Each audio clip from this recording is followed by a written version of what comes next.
हरे कृष्णा। आप सभी भक्तों का स्वागत है कृष्णा डिवोशन चैनल पर। आज के वीडियो में हम सांजी के बारे में जानेंगे। सांजी क्या होती है, कैसे बनाई जाती है, कब बनाई जाती है और कब तक बनाई जाती है। तो आइए जानते हैं सांजी उत्सव के बारे में। यह उत्सव श्री प्रियाजू से संबंधित है। श्री प्रियाजू श्री राधा जू से संबंधित है और श्याम जू से संबंधित है। इसीलिए रसिक और भक्तजन अपने प्रिय प्रियतम को प्रसन्न करने के लिए सांजी का उत्सव मनाते हैं और यह उत्सव भाद्रपद शुक्ल पूर्णिमा से प्रारंभ हो जाता है और भाद्रपद कृष्ण अमावस्या तक चलता है।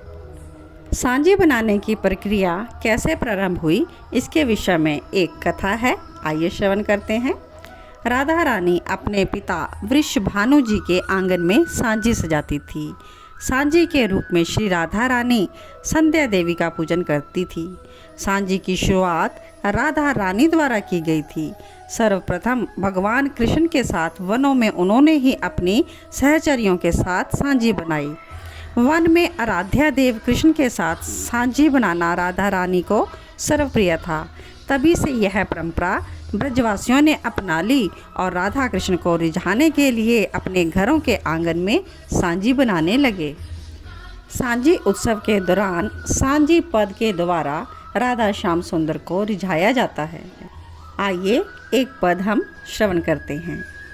फुलवा बीनन हो गई रे यमुना कूल कुसुमन की भीड़ उरज रहो अर नी की डरिया ते ही छिन मेरो आंचल चीर। तो इस प्रकार से ऐसे पद हम गाते हैं, राधा श्याम सुंदर के आगे सेवा करते हैं। और इस पद का भावार्थ में मैं आपको बताती हूँ कि ये है कि श्री राधिका जी कहती हैं कि मैं सांजी बनाने के लिए यमुना के तट पर फूल बीनने के लिए गई और वहाँ पर मेरी साड़ी एक पेड़ में उलझ गई। तभी कोई अचानक वहाँ आ गया और उसने मेरी साड़ी सुलझा दी। अब हम जानते हैं कि सांजी कितने प्रकार की होती है। सांजी 4 प्रकार की होती है। जैसे कि पुष्प के फूलों के द्वारा सांजी बनाई जाती है। पुष्प के फूल हम सजाकर प्रिय प्रीतम की आकृति बनाते हैं और उसमें प्रभु को विराजते हैं। तो सांजी को हम प्रिय प्रीतम के भाव से सजाते हैं। और दूसरी सांजी केले के पत्ते से। यह ब्रज 84 कोस की ब्रज यात्रा की सुंदर लीला, इसमें हम कलात्मक ढंग से सजा देते हैं। और उसके अलावा सांजी सफ़ेद वस्त्र पर सजाई जाती है और कपड़े पर रंग बिरंगी रंगों से छापा के द्वारा ब्रज लीला और ब्रज के स्थल इत्यादि हम छापते हैं। और उसके बाद आती है जल की सांजी। जल के ऊपर या जल के अंदर रंग बिरंगी रंगोली पूरते हैं या रंग बिरंगे फूल उसमें रख कर हम सजाते हैं। यह श्री यमुना जी के भाव से सजाई जाती है। अब हम सांजी की लीला भावना समझते हैं। श्री हरि राय जू और श्री द्वारकाधीश महाराज जैसे महाअनुभावों ने और अष्ट सखाओं ने सांजी लीला को कीर्तन द्वारा भी प्रकट किया है। प्रभु ने व्रज में दान लीला, पनघट लीला जैसी रसमय लीलाएं करके ब्रज भक्तों को रस आनंद का दान दिया है। उसी तरह सांजी लीला द्वारा भी अपना संयोग सुख प्रदान करके रस आनंद का दान किया जाता है। वृषभानु कुमारी श्री राधा जी तथा सभी सखी वृंद इन दिनों में सांजी का पूजन करती हैं।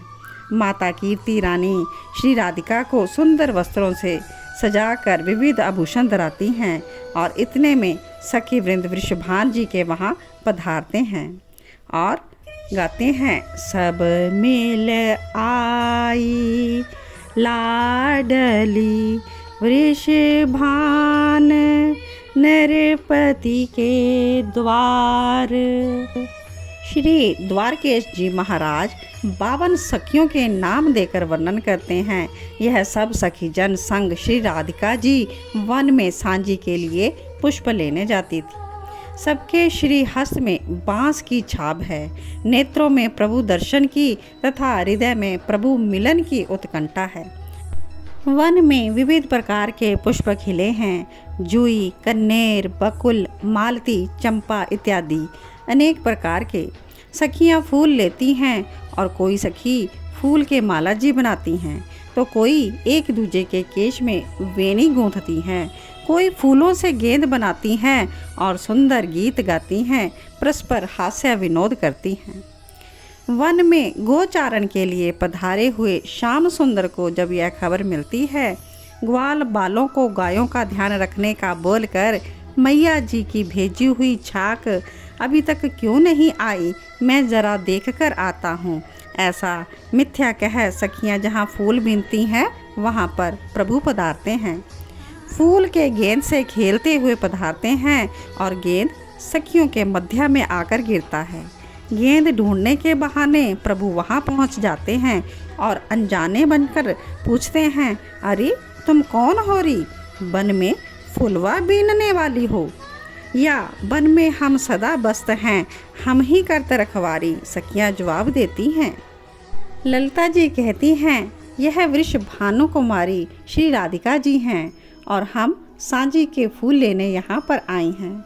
सांझी का नाम सुनकर नंदलाल कहते हैं, सखियों आपको मालूम है मुझे सांझी बनानी खूब सुंदर आती है, आप कहो तो आज मैं आपको सांझी बना कर दूँ। तो सब सहमत हो जाते हैं कि आज नंदलाल के पास सांझी बनवाएंगे। तब प्रश्न यही हुआ कि सांझी पूजन तो सखियां करती हैं, सब सखी के साथ शाम को कैसे ले जाएं? तो फिर एक सखी ने उपाय बताया, श्याम जी को सांवरी सखी बना दें, सुंदर आभूषणों से सजा दें और श्यामा सखी इसका नाम रख दें। माँ पहचान नहीं पाएगी और हम सबके साथ पधार कर यह सुंदर सांझी बनाकर देंगे। यह बात सबको बहुत अच्छी लगी। वृष भानु कुमारी श्री राधिका जी यह मिथ्या से श्री ठाकुर जी अपने घर पधारेंगे यह विचार करके प्रसन्न हुई। श्री ठाकुर जी को निकुंज में पधराया, पीताम्बर के बदले नीलांबर धराया, गज मोतिन की माला धारण कराई और सबने उमंग के साथ श्रृंगार किया। श्याम जी श्यामा सखी बन गए।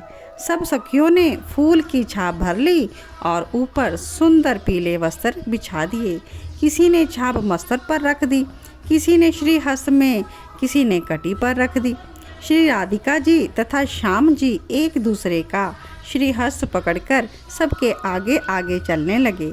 मधुर स्वर से गीत गाते गाते सब घर की ओर चल दिए। कीर्ति जी को खबर मिली, आरती सजाकर द्वार पर पधारी।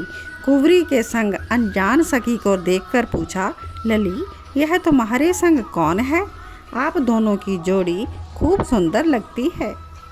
तब राधिका जी जवाब देती हैं, मैया यह श्यामा है, नंद गांव से आई है, सांझी बनाने में खूब कुशल है, हमको यह सुंदर सांझी बना कर देगी, इसलिए मैं इसको अपने साथ लेकर आई हूँ। अब कीर्ति जी भी कुंवरी की बात सुनकर हर्षित हुई। आरती करके सबको भीतर बुलाया और सबने साथ मिलकर सांझी का पूजन किया। सखियों ने गोबर, मिट्टी, चंदन मिलाकर जमीन तथा दीवार पर लेपन किया। बाकी की सब सखियां आसपास खड़ी रहीं और हाथ में गेंद लेकर सांझी के गीत गाती रहीं। मृग मद चंदन केसर सो, श्याम जूलिपि भात, काम धेनु के गोबर सो, रची सांझी फूलन चित। श्री राधिका जी और श्याम जी ने फूलों से सुंदर सांझी पूरी कर दी और पूजन किया। धूप दीप किया, भोग धराया, आरती करी और शीश झुकाकर सब सखियों ने आशीष मांगे। सबको खूब आनंद हुआ। कीर्ति जी ने सब सखी जनों को भोजन कराकर विदा किया, किंतु श्यामा सखी को कहती है कि तुम्हारा घर बहुत दूर है, अभी रात्रि के अंधेरे में अकेली नंदगांव कैसे जाओगी? यहीं पर रुक जाओ, सुबह चले जाना। और मेरी बेटी राधिका को भी तुम्हारा साथ अच्छा लगता है, वह खुश होगी। श्याम जी को तो जो चाहिए था वही मिल गया। वो वहीं पर रुक गए। आनंद से रात्रि पसार हुई और सुबह नंदगांव में पधारे। प्रभु घर पधारे तब माता यशोदा जी ने पूछा, लल्ला रात को तुम कहाँ गए थे? तो प्रभु ने चतुराई से जवाब दिया, श्री द्वारकेश महाराज यह लीला के दर्शन करते हुए गाते हैं, जसुमती पूछत कहाँ रहे, लालन कहे बनाए, दोरी गाए गई ता पाछे गो वर्धन लियो बुलाए, आछे फल ले मोहि खवाए, सोए रह्यो ता पास, द्वारकेश प्रभु की बतिया सुन, जसुमती आयो हास। तो बहुत ही प्यारी सांझी की लीला आप सबने श्रवण की और आशा करती हूँ आज का वीडियो आपको पसंद आया होगा। सांझी की सभी महत्वपूर्ण जानकारी और कथा आपने सुनी, और अगर आपको कथा अच्छी लगे तो आप इसे आगे भी शेयर करें अपने मित्रों में, रिश्तेदारों में, और कृष्णा डिवोशन चैनल को सब्सक्राइब ज़रूर करें। एक भी बार आपको यह चैनल सब्सक्राइब करना है और बेल आइकॉन प्रेस करना है ताकि आपको सभी नोटिफिकेशन मिल सके। जो भी वीडियो अपलोड होगा वो आप तक पहुंच जाएगा। आने वाले वीडियो में मैं आपको सांझी की सेवा करके भी बताऊंगी कि किस प्रकार से सांझी की सेवा मैंने राधा श्याम सुंदर के आगे उनकी प्रसन्नता के लिए की। तो आप सभी से यही आशा करती हूँ कि आप भी इन 16 दिन की सेवा को ज़रूर अपनाएं और राधा श्याम सुंदर की सेवा में लग जाएं। प्रभु को रिझा लो, और प्रभु को रिझाने से हम क्या नहीं पा सकते। इन्हीं वचनों के साथ इस वीडियो को यहीं पर विश्राम देती हूँ। तो आने वाले नेक्स्ट वीडियो को आप ज़रूर देखिएगा और आप भी सांझी की सेवा ज़रूर कीजिएगा। इन 16 दिन की सांझी का उत्सव आप ज़रूर मनाइएगा। तो तब तक के लिए जय श्री कृष्णा, जय श्री राधे।